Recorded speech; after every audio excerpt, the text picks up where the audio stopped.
जयपुर से बड़ी खबर से शुरुआत करते हैं, जहां पर मुख्यमंत्री अशोक गहलोत अफसरों से फीडबैक ले रहे हैं। नए जिलों को लेकर सीएमआर में बैठक हो रही है। कानून व्यवस्था और अपराधों की रोकथाम पर चर्चा हो रही है। प्रशासनिक ढांचे की मजबूती को लेकर यह चर्चा की गई है। सरकार ने कल ही कलेक्टर और एसपी की नियुक्ति की, तो लगातार एक्शन मोड में सरकार। मुख्यमंत्री अशोक गहलोत दिखाई दे रहे हैं। सीएम गहलोत ने अफसरों से फीडबैक लिया है, फीडबैक ले रहे हैं। नए जिलों को लेकर सीएमआर में बैठक हो रही है। कानून व्यवस्था और अपराधों की रोकथाम पर चर्चा की जा रही है। प्रशासनिक ढांचे की मजबूती को लेकर भी चर्चा की जा रही है। सरकार ने कल ही, आपको बता दें, जो नए जिले बने हैं उनके कलेक्टर और एसपी की नियुक्ति भी की है। जयपुर की इस वक्त की बड़ी खबर जो आ रही है, आपको बता रहे हैं कि मुख्यमंत्री अशोक गहलोत सीएमआर में एक बड़ी मीटिंग ले रहे हैं, अफसरों के साथ बैठक कर रहे हैं। और इस बैठक के दौरान नए जिलों को लेकर ये चर्चा की जा रही है कि कानून व्यवस्था और अपराधों की क्या स्थिति है, कैसे उन पर और नकेल कसी जाए, रोकथाम लगाई जा सके।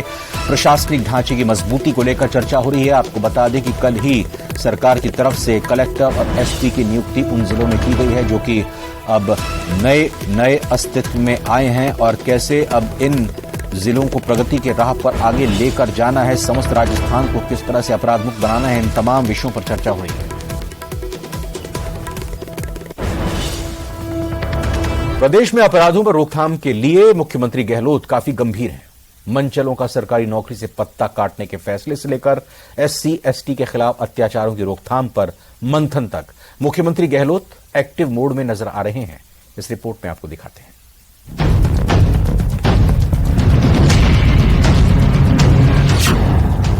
राजस्थान में मनचलों का परमानेंट इलाज, छेड़छाड़ करने वालों का होगा बढ़िया हिसाब।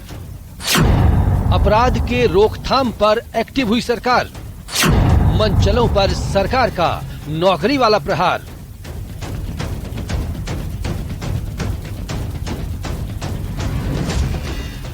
राजस्थान में चुनावी साल है, लिहाजा गहलोत सरकार हर तबके पर फोकस कर रही है। 7 अगस्त को ही सरकार ने नए 19 जिलों का उद्घाटन कर एक बड़ा सियासी दांव खेला है, जिसके बाद अब गहलोत सरकार ने महिला अपराध और ST/SC पर अत्याचारों की रोकथाम के लिए बड़ा कदम उठाया है।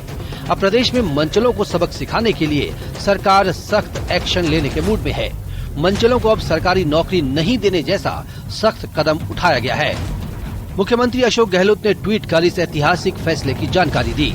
उन्होंने बताया कि राज्य सरकार ने फैसला किया है कि बालिकाओं और महिलाओं से छेड़छाड़, दुष्कर्म के प्रयास और दुष्कर्म के आरोपियों और मनचलों को सरकारी नौकरियों से प्रतिबंधित किया जाएगा। इसके लिए मनचलों का भी पुलिस थानों में हिस्ट्री शीटर की तरह रिकॉर्ड रखा जाएगा और राज्य पुलिस द्वारा जारी किए जाने वाले इनके चरित्र प्रमाण पत्र पर ये अंकित किया जाएगा। जैसे जैसे विधानसभा चुनाव नजदीक आ रहे हैं, वैसे ही बीजेपी कांग्रेस सरकार को घेरने का कोई भी मौका नहीं छोड़ रही और चुनावी साल में महिलाओं और दलितों के खिलाफ अपराध को मुद्दा बनाया जा रहा है। ऐसे में इस फैसले से सीएम अशोक गहलोत महिलाओं के खिलाफ अपराध के मामले में सख्त एक्शन लेने वाली सरकार की छवि बनाना चाहते हैं। इसी के तहत सीएम ने SC/ST के खिलाफ अत्याचारों की रोकथाम के लिए मंथन किया और मॉनिटरिंग समिति की बैठक लेकर अधिकारियों को जरूरी दिशा निर्देश दिए। साथ ही ये मैसेज भी दिया कि दलितों और आदिवासियों पर अत्याचारों की रोकथाम को लेकर गहलोत सरकार काफी गंभीर है। बता दें कि सीएम ने पिछले दिनों ग्रामीण और शहरी ओलंपिक खेलों के उद्घाटन कार्यक्रम में भी ये कहा था कि हम मनचलों का परमानेंट इलाज करेंगे। मनचले महिलाओं और बच्चियों को परेशान करते हैं और हम मनचलों के नाम RPSC और कर्मचारी चयन बोर्ड को भेजेंगे। मनचले जो लड़के होते हैं ना, वो पूरा माहौल खराब करते हैं और लड़कियों के साथ बदतमीजी करते हैं। तो हमने कल ही कहा DG पुलिस को और चीफ सेक्रेटरी को, सबको जो अधिकारी थे, कल रात को मीटिंग हुई थी, हमने कहा मनचले लोग जो है इनका इलाज करो, इनके नाम लिखो और इनके नाम भेजो RPSC के अंदर और यहाँ पर सबऑर्डिनेट सर्विसेज के अंदर। इन मनचले लोग जो घर की बहन बेटी आती है पढ़ने के लिए, उन्हें बदतमीजी करते हैं, छेड़छाड़ करते हैं, बर्दाश्त नहीं करेंगे। साल के अंत में प्रदेश में विधानसभा चुनाव होने हैं, जिसके तुरंत बाद 2024 में लोकसभा का चुनाव होगा। ऐसे में कांग्रेस की नजर महिलाओं और आदिवासी वोट बैंक पर भी है। 9 अगस्त को राहुल गांधी भी बांसवाड़ा के मानगढ़ धाम आएंगे और आदिवासी बाहुल्य क्षेत्र में जनसभा को संबोधित करेंगे। ऐसे में साफ है कि विधानसभा के साथ साथ कांग्रेस लोकसभा चुनाव की भी तैयारी कर रही है। Bureau report, news 18 Rajasthan.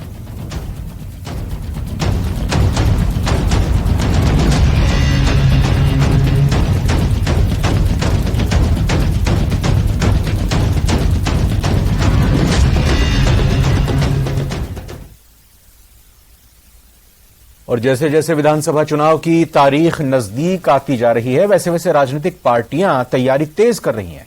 चुनावी तैयारियों में जुटी आरएलपी भी सदस्यता अभियान को लेकर काफी सीरियस है। और इसी कड़ी में बाड़मेर में आरएलपी के प्रदेशाध्यक्ष और विधायक नारायण बेनीवाल ने पार्टी कार्यकर्ताओं की मीटिंग ली और सदस्यता अभियान को लेकर फीडबैक लिया, साथ ही जरूरी दिशा निर्देश भी दिए। इस दौरान विधायक नारायण बेनीवाल ने कांग्रेस और बीजेपी पर जमकर निशाना साधा और कहा कि छोटे दलों के साथ मिलकर विधानसभा का चुनाव लड़ेंगे और कांग्रेस और बीजेपी का खेल खत्म करके तीसरे मोर्चे की सरकार बनाएंगे।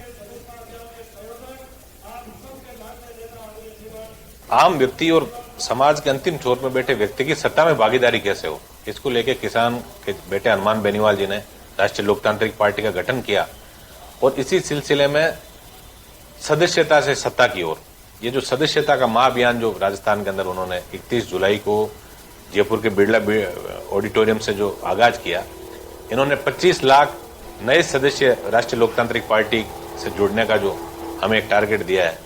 जनता और विशेषकर जो युवाओं का हमें आशीर्वाद मिल रहा है, उसको देखते हुए ऐसा लग रहा है कि हम एक महीने के अंदर 50 लाख नए सदस्य जो है आरएलपी परिवार से जोड़ेंगे। और दिल्ली की एक खबर आपको महत्वपूर्ण बताते हैं, जहां पर प्रधानमंत्री नरेंद्र मोदी ने बीजेपी के राजस्थान सांसदों के साथ एक बैठक की है। राजस्थान के सांसदों को जीत का मंत्र दिया है। दिल्ली के गरवी गुजरात भवन में यह बैठक हुई। राजनाथ सिंह, अर्जुन राम मेघवाल और जेपी नड्डा इस बैठक में मौजूद रहे। निहाल चंद मेघवाल, रामचरण बोहरा, राहुल कसवां इस बैठक में मौजूद रहे। किरोड़ी लाल मीणा, रंजीता कोली, सीपी जोशी भी इस बैठक में मौजूद रहे। बैठक में बीजेपी सांसदों को चुनावी टास्क मिला है।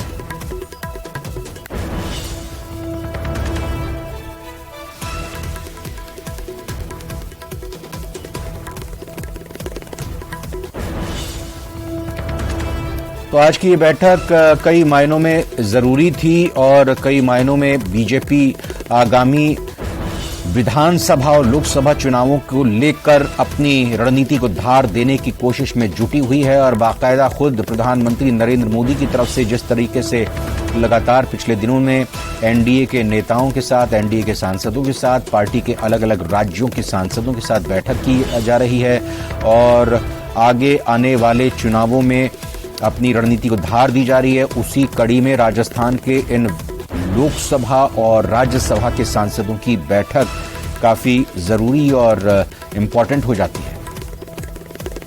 अच्छा, लखवीर सिंह शेखावत हमारे दिल्ली संवाददाता राजस्थान कांग्रेस राजस्थान बीजेपी अध्यक्ष और चित्तौड़गढ़ के सांसद सीपी जोशी के साथ मौजूद हैं। बात कर सकते हैं आप लखवीर सीधे कि आज की बैठक राजस्थान के लिए कितनी महत्वपूर्ण बीजेपी के लिहाज से?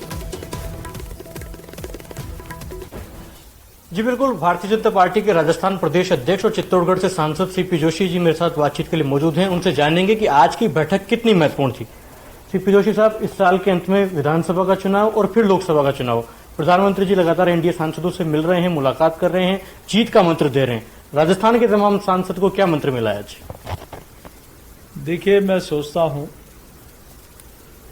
विधानसभा चुनाव फिर लोकसभा चुनाव जो आदरणीय नरेंद्र मोदी जी के नेतृत्व में पिछले 9 वर्षों में काम हुए हैं, वो अभूतपूर्व है, अद्वितीय है।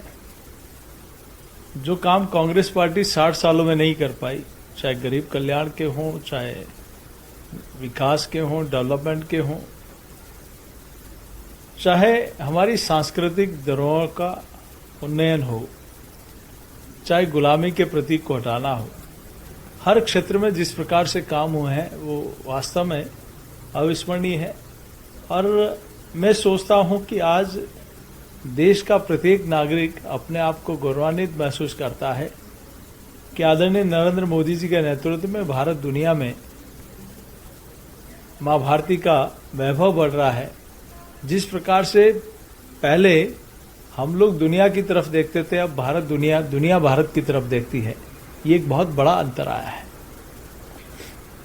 इस लिहाज से अगर देखा जाए तो तमाम जो जन कल्याणकारी योजनाएं जो मोदी सरकार की हैं उनको निचले स्तर तक पहुंचाने के लिए, डोर टू डोर तक पहुंचाने के लिए क्या मंत्र दिया और किस तरीके से तमाम सांसद अब सजग और सक्रिय नजर आएंगे? देखिए, सांसद लगातार पिछले 9 वर्षों में आप लोग देखें, ये पहला अवसर होगा जब नरेंद्र मोदी जी के नेतृत्व वाली सरकार में आदरणीय प्रधानमंत्री जी जिस गति से, जिस सक्रियता से काम करते हैं, उसी अनुरूप सांसद भी बराबर आदरणीय मोदी जी उनको टास्क भी देते हैं और वो सांसद नीचे तक उनको पूरा भी करते हैं। चाहे हर घर तिरंगा अभियान हो, चाहे हर घर संपर्क अभियान हो, चाहे सांसद खेलकूद प्रतियोगिता हो, चाहे अन्य कार्यक्रम हो जिसके माध्यम से सांसद लगातार केंद्र की योजनाओं को नीचे तक पहुंचाने के लिए एक सेतु का काम भी करता है। तो संगठन के कार्यकर्ता जो संगठन के नेतृत्व में जो कार्यक्रम नियत होते हैं, उन कार्यक्रम में सांसद भी संगठन के साथ मिलकर उन कामों को नीचे तक पहुंचाने का काम करता है। और ये सच है कि ये तभी मैं अनुभव बता रहा हूं कि आज नीचे तक सीधे ठेठ ढाणी गांव तक हर व्यक्ति, गांव गरीब, ये अपने आप को सीधे कनेक्ट आदरणीय मोदी जी से करता है कि आज मोदी जी के कारण मेरा आज ये पक्का मकान बना है, आज मोदी जी के कारण मेरे घर तक शुद्ध पीने का शुद्ध पानी आ रहा है, आज ये गैस का कनेक्शन मोदी जी के कारण है, आज मेरे घर में इज्जत घर बना है, मेरे घर में बिजली पहुंची है, मेरा बैंक में खाता है, मेरे किसान सम्मान निधि आती है। तो ये सारा का सारा वो अपने आप को गौरवान्वित महसूस करता है कि एक कालखंड में क्या इतने काम, इतनी सेवा। लखवीर, आप सीपी जोशी से बातचीत जारी रखिएगा क्योंकि आगे हमें कुछ और खबरें भी दिखानी है, लेकिन एक सवाल मैं चाहूंगा कि आप यहाँ सीपी जोशी से पूछिएगा जो हम लाइव यहाँ पर दिखाएंगे। कल राहुल गांधी बांसवाड़ा आ रहे हैं, उसको लेकर कुछ कहेंगे क्या?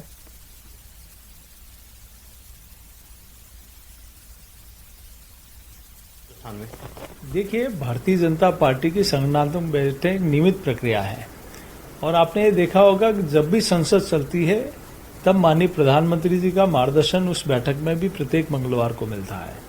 तो मैं सोचता हूं उनके साथ बैठना, उनका उद्बोधन प्रत्येक सांसद के लिए और प्रत्येक देशवासी के लिए और प्रत्येक भारतीय जनता पार्टी के कार्यकर्ता के लिए एक नई ऊर्जा का संचार करता है। वो कुछ न कुछ सीख के जाता है, कुछ प्रेरणा लेके जाता है, कुछ सीख लेके जाता है और वो नीचे अमल में लाने का प्रयास करता है।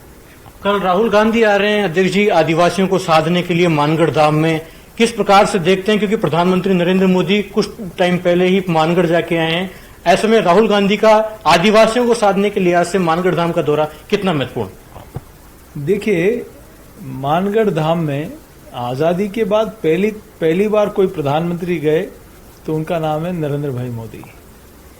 और जिस प्रकार से उस जनजाति क्षेत्र में विकास की मैं बात करूं तो आजादी के बाद पहली बार जनजातीय मंत्रालय अटल बिहारी वाजपेयी जी के समय बना। इतने सालों तक अन्य सरकारें रही, कांग्रेस की सरकार रही, लेकिन इस नाते कोई काम नहीं किया।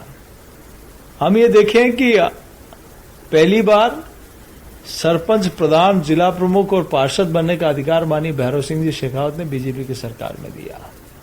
वहां 8वीं से 10वीं और 10वीं से 12वीं तक का। आप अपनी बातचीत जारी रखिए। गजेंद्र और बाकी सांसद जो इस बैठक में शामिल थे उन्होंने क्या क्या बयान दिए वो यहां पर सुनवा लेते हैं। हम सांसदों के साथ प्रधानमंत्री जी ने बैठक की है। 2023 और 24 के लिए कितनी तैयारी है अब? ये अंदर की बात है भाई कौन है भाई साहब आपका? और मन की बात भी होती है।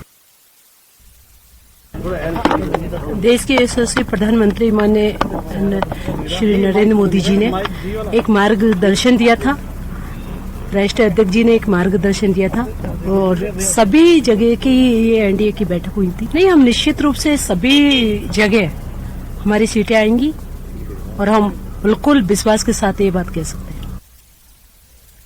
और आइए कुछ और खबरों का रुख करते हैं। आपको बता दें कि पूर्व उप मुख्यमंत्री सचिन पायलट ने कांग्रेस के पूर्व राष्ट्रीय अध्यक्ष राहुल गांधी की मानगढ़ यात्रा में जाने के दौरान अल्प प्रवास पर चित्तौड़गढ़ शहर के पास सैकड़ों युवा कार्यकर्ताओं ने उनका जोरदार स्वागत किया, जिसके बाद पायलट ने कांग्रेस पदाधिकारियों के साथ कुछ देर मंथन किया, जहां उन्होंने कहा कि सर्वोच्च न्यायालय से राहुल गांधी की सजा स्थगित करने के बाद पहली बार बांसवाड़ा जिले के प्रमुख मानगढ़ धाम में आयोजित होने वाले भव्य एवं विशाल आदिवासी सम्मेलन को संबोधित करेंगे। उन्होंने कहा कि राहुल गांधी की बहाली के बाद पूरे देश के कांग्रेस जनों में भारी उत्साह है। राहुल गांधी जी मानगढ़ हमारे हैं, बांसवाड़ा में उनका ऐतिहासिक स्वागत होगा।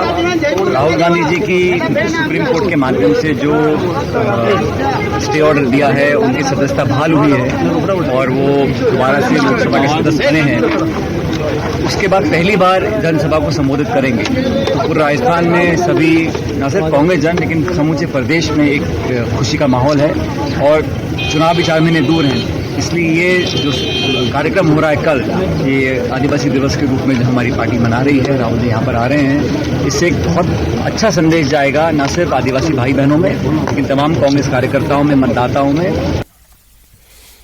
कोटा में फायरिंग करके फरार हुए रिजवान और नासिर नाम के 2 आरोपियों को बूंदी जिले की पुलिस ने तालाब गांव के पास घेराबंदी करके गिरफ्तार कर लिया। आरोपियों को पकड़ने गई कोतवाली सदर और हिंडौली पुलिस पर आरोपियों ने फायरिंग कर दी थी। दोनों तरफ से हुई फायरिंग में नेतराम और जीतमल नामक कांस्टेबल घायल हो गए। वहीं जवाबी फायरिंग के दौरान भागने का प्रयास कर रहे रिजवान और नासिर के पैरों में गोली लगने से दोनों आरोपी घायल हो गए। कोटा के दोनों हार्डकोर अपराधी पिछले 10 दिनों से हुई कई बार फायरिंग कर कोटा शहर में दहशत फैला चुके हैं।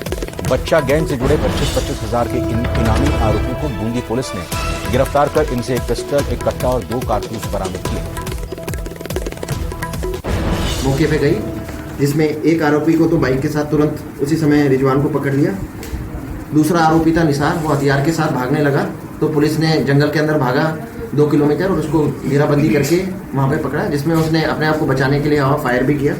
फिर भी पुलिस ने बिना डरे मेहनत करके इस आरोपी को भी पकड़ लिया। भागते समय एक के नासिर के पैरों में भी चोटें आई हैं, जिससे वो घायल हो गए। जैसलमेर में रेस्टोरेंट कुक हत्याकांड के मामले में 4 आरोपियों को गिरफ्तार किया गया है। रामगढ़ पुलिस ने वारदात का पर्दाफाश करने का दावा किया है। 3 घंटे के अंदर 4 आरोपियों को गिरफ्तार किया। आरोपियों से पुलिस गहनता से पूछताछ कर रही है। आपको बता दें कि ये रात का मामला था जब किसी छोटी सी बात को लेकर रेस्टोरेंट में काम करने वाले कुक के साथ 4 लोगों की किसी बात को लेकर अनबन हो गई। ये सारी घटना वारदात सीसीटीवी में कैद हो गई। बाकायदा इन लोगों के पास हथियार थे और उन्होंने कुक पर हमला करते हुए उसको इतना पीटा, उस पर ये इस तरह से हमला किया कि उसकी जान गई। फिलहाल ये 4 लोग पकड़े गए हैं। पुलिस इनसे गहनता के साथ पूछताछ कर रही है। सीसीटीवी में रिकॉर्ड हो गई थी ये सारी बात।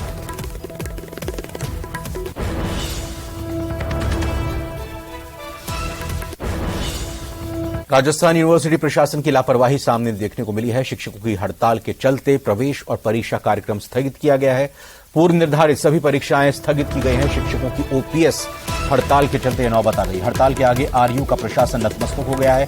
परीक्षाओं की तैयारी में जुटे हजारों छात्रों में अब मायूसी का आलम देखने को मिल रहा है। तो आपको बड़ी खबर बता रहे हैं, हड़ताल की वजह से कैसे साइड इफेक्ट अब इसको लेकर देखने को मिल रहा है। राजस्थान यूनिवर्सिटी प्रशासन की लापरवाही के चलते शिक्षकों की हड़ताल के चलते प्रवेश और परीक्षा कार्यक्रम स्थगित हो गए हैं। पूर्व निर्धारित सभी परीक्षाएं स्थगित कर दी गई हैं। शिक्षकों की ओपीएस हड़ताल के चलते ये नौबत आई है। हड़ताल के आगे आरयू का प्रशासन नतमस्तक होता हुआ दिखाई दे रहा है। परीक्षाओं की तैयारी में जुटे हजारों छात्रों में मायूसी का आलम छाया हुआ है।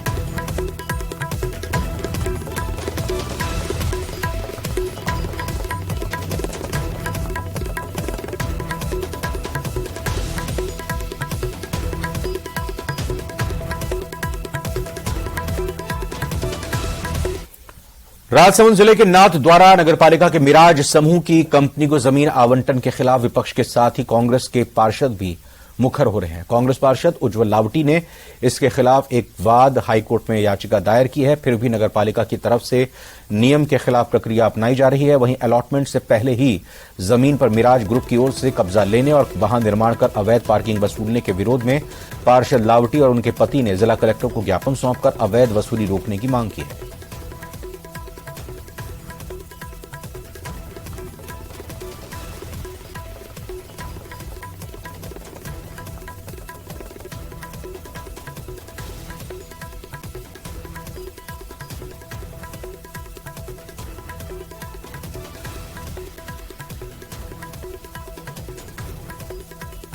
करते हुए इन्होंने जमीन आवंटित की है और रियायती दर पे जो जमीन उनको दी है वो सर गलत नीतियों को अपनाते हुए ऐसा किया गया है जो पूर्ण रूप से गलत है।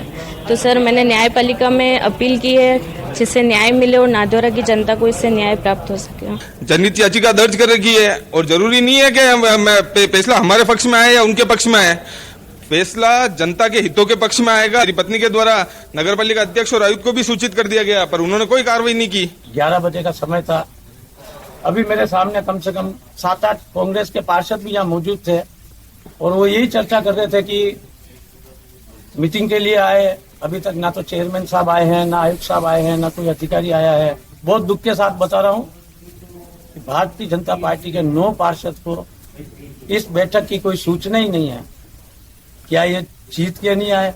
अगर ये 75,000 के आप देखो तो आप 10,000 से पकड़ो तो 75 करोड़ की जमीन होती है। 75,000 जमीन जो आरटीए से लेना चाह रहे हैं और इंक्रोचमेंट कर रखा है। इंक्रोचमेंट को आप रेगुलेशन कर रहे हो। आम आदमी का भी जब कोई नगर पालिका की जमीन पे इंक्रोचमेंट है तो आपको डीएससी रेट में दे देना चाहिए।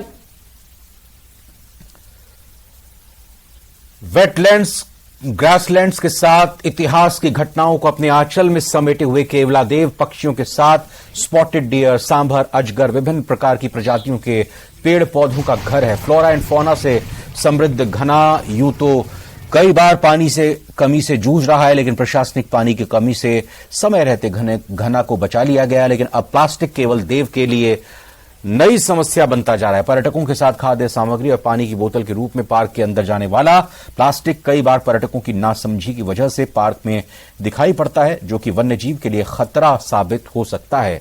केवलादेव प्रशासन द्वारा प्लास्टिक मुक्त करने की दिशा में प्रयास करते हुए घना में प्लास्टिक बैन कर दिया गया है। तो यहाँ हमें कई चीजें नई दिखाई दी हैं। एक तो ई रिक्शा चालू किए गए हैं, तो ई रिक्शा संचालन से पर्यावरण प्रदूषित नहीं होगा। बहुत ही अच्छा कॉन्सेप्ट है ये। और दूसरा यह देखने को मिला कि प्लास्टिक को घना प्रशासन ने बंद कर दिया है और तथा प्लास्टिक लाने वालों पर जुर्माना भी लगाया जा रहा है। और इसी खबर के साथ फिलहाल प्रदेश हमारा के बुलेटिन में अभी इतना ही। आप बने रहिए न्यूज़ 18।